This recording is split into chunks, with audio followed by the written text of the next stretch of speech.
Assalamualaikum and hi guys, saya Mi Amira, wartawan SMK Lama Kiri.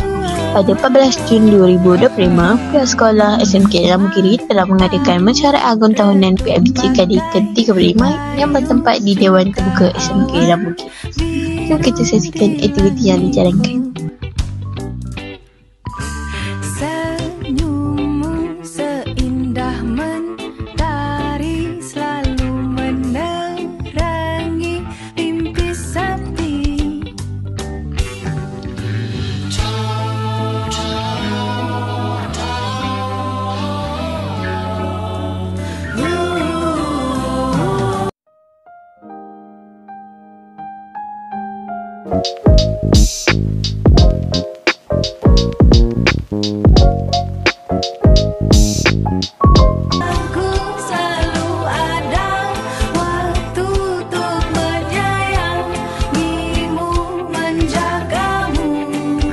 Melalui bimbingan daripada guru-guru, kita juga dengan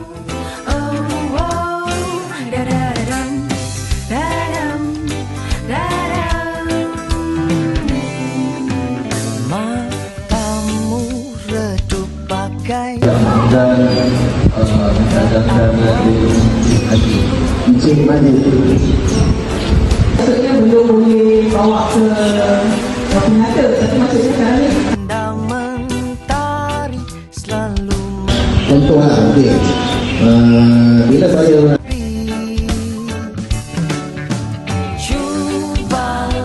cuba sayang, teka siapa yang bertahta dalam jiwa. Adakah kau rasa sayang?